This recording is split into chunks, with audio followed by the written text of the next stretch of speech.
What's up, everybody? Matt Gajewski here, back again with the Odd Shopper channel. Today, we're talking some college basketball. It's Final Four weekend. Before we get started, make sure to hit that thumbs up button, subscribe to the channel, and hit the notification bell so you know when this and all other content goes live. We have a limited time offer from our presenting sponsor, Bet365.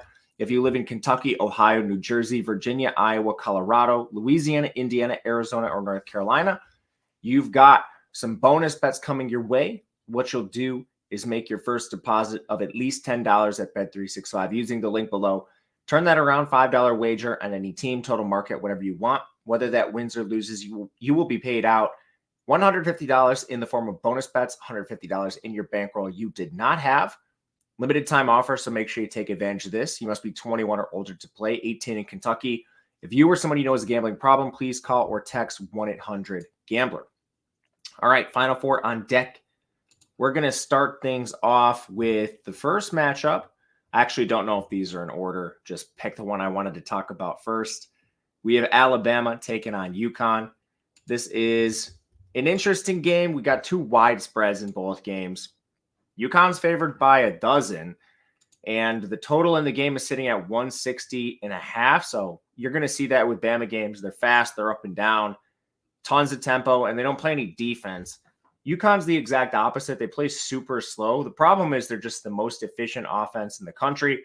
So even with that pace, you do see them get into the 70s quite often, and a lot of times the 80s, especially when you have defenses like Alabama's on the other side, who is 103 in total defense. And they're definitely going to be at disadvantage here. On the inside, especially, this Alabama team is 200th, and you're facing Clingan, which is perhaps one of the biggest mismatches in the entire tournament. This Alabama front court going against Clingan. Really, your only hope is getting him in foul trouble, and even then, it might be more wishful thinking than anything else. This UConn team can shoot threes. They're 51st in the country in three-point percentage. And they've actually run pretty bad this tournament when you just look at three-point shooting. And this has been a trend across the board. I know a lot of people are talking about the conspiracy with it's basically, do they overinflate balls? Do they not? I don't have the answer to that. But this UConn team has plenty of good three-point shooters. Cam Spencer's at 44%. Alex Caravan's at 38%. Even players like Hassan Diarra at 36%. And then you have elite ball creators, shot creators off the dribble with Tristan Newton and Stephon Castle. So a lot of times you don't need to hit your threes. That's been the case with guys like Spencer and Caravan at points this tournament. Okay, if they don't hit their threes, you still have Clingan. Clingan has an awesome game. He has a couple blocks, defends the rim, especially in a matchup like this. That's going to be enough. Clingan has a bad game. You have shot creators like Tristan Newton, Stephon Castle. Basically, you need 5 or 6 guys with UConn to have bad games in order to come up with a victory. Lucky for Alabama here and just bettors in general. Not lucky for Alabama, but lucky for bettors. They don't need to win. They need to cover a 12-point spread in this spot. The real question is, can they do it? How do they do it? Alabama is a team that can score. We thought this a little bit about UConn in their Elite Eight matchup against Illinois. If they get up on a run, up by 15 at some point, Illinois can come back in the game because of the offense they play. They were not able to do that, and that's my main worry with Alabama is, are we looking at something similar here? Because you have great defenders at the guard position. You have tall guards. Newton's big. Castle's big. Illinois had big guards too with Damask and Terrence Shannon. The guards aren't as large for Alabama. Mark Sears is 6'1". He does shoot 43.5% from three. Rylan Griffin is a bigger guard. He's 6'6", 39% from three. But then you have Aaron Estrada. He's 6'3", only 30% from beyond the arc. I don't know if we're going to see Latrell Wrightsell. He's a 43% three-point shooter, but he's only 6'3" himself. You have size disadvantages basically across the board at these guard positions. And then on the interior, even though Alabama plays a tall lineup themselves, they're not very good. Full of up transfers from mid-majors or just young players in general, which has not been able to get it done routinely for this team. And a lot of it just comes down to this Grant Nelson foul out, which he does a lot. He averages 4.9 fouls per 40 minutes. That's not going to be great against Clingan, who draws some of the more fouls than really anyone except Edey in the country. It's pretty absurd what these big guys can do. I actually show value in Alabama, just with this being a wide spread. UConn, rightfully the favorite, and rightfully has the advantage in every single metric. And I don't know. I don't think I can back in Alabama at this point. I've bet against UConn at points in this tournament where I've shown some value on the other side and gotten buried. So I do show value on the Bama side. That's the side I'd play. Still might end up taking this, but right now it's going to be a stay away. And just look potentially to our second game, which brings us to Purdue. Similar type matchup.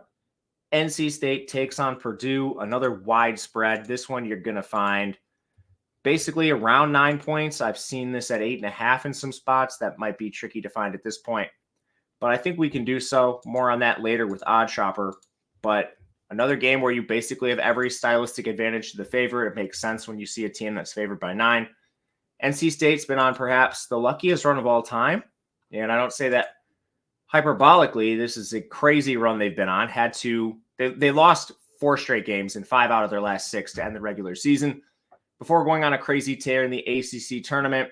Recapping that quickly, they were tied with Louisville with 4 minutes left. They were an underdog in that game. Underdog to Syracuse, they smashed them. Underdog to Duke, they win by 5. Underdog to Virginia, they lose in OT. Virginia missed a free throw that would have iced the game. Instead, NC State gets the ball and hits a bank 3-point shot to go to OT. Virginia collapses. They beat North Carolina as an underdog. Beat Texas Tech as an underdog in the opening round, despite, I guess, with Warren Washington injured. So that's kind of a feather in their cap, was at least. Beat Oakland in OT, who got lucky to beat Kentucky. Beat Marquette in the worst 3-point shooting outing we've seen in recent memory in the tournament. And then beat Duke, who had something similar happen to them in their tournament game. And for some reason, teams have been unable to defend DJ Burns. I don't know what the deal is with this, but more on him in a second. Duke shot 25% from 3, which is only slightly better than Marquette. That was one of the better 3-point shooting teams in the country. So it's been a trend through the tournament. Teams just shooting terribly from 3. And I mean, it's not like NC State was much better. They were at 23%. It was really the interior. Kyle Filipkowski played like a complete coward and fouled out in 30 minutes. DJ Burns had 29 points. 29 points.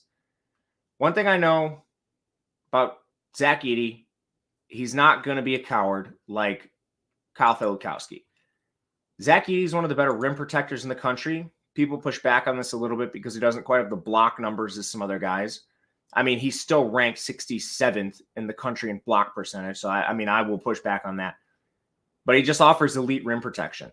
And he draws more fouls than anyone in the country. You're at a size disadvantage if you're NC State. You're running through DJ Burns, who had a terrible regular season and has somehow come on late. This is part of the magical run for NC State, I suppose.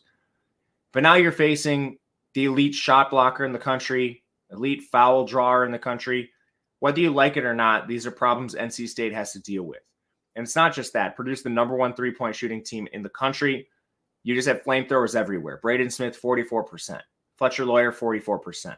Mason Gillis, 48%. Cam Heide, 46%. Miles Colvin, 43%. Even Lance Jones, their worst one, he's at 36%. He's their worst one. Their worst 3-point shooters at 36%. They go about 5 or 6 deep, just shooting. So it's been the recipe for Purdue. You dump it into Edey. He gets fouled or he wins. If he gets double teamed, triple teamed, you kick it out for a wide open 3-point shot. And Purdue's been amazing at hitting them. As far as the NC State defense, they're terrible inside, 129th. They're even worse from 3. They're 220th.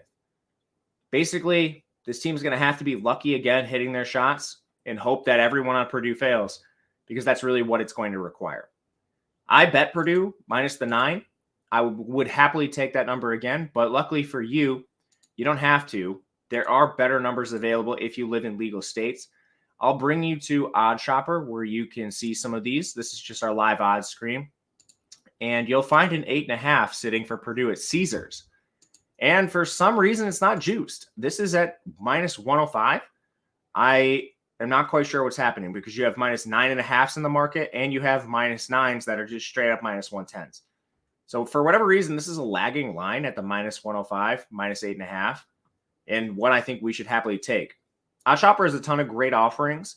You can find it in the link below, but we have this live odds screen right here, which now is an edge percentage on the side where you can see which bets are actually a little better. This one's not calculated at this point in time, but check a little later. And there's all sorts of tools, parlay builders, arbitrage calculators. We now even have our Discord involved in this. Everything's involved in one package. I'm in there, Ben's there. We're talking all the bets we take and how we use these tools. Our market-based approach that gives you these edge percentages has a 5.5% ROI over time.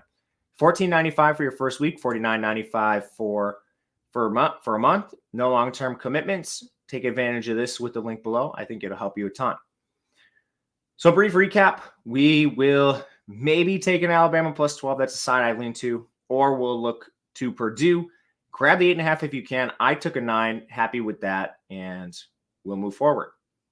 If you have any questions or comments, please leave them below. Otherwise, we'll be back talking about the finals sometime this weekend. Until then, reach out on Twitter if you'd like as well. My DMs are open. Until then, good luck, everyone. We'll see you next time.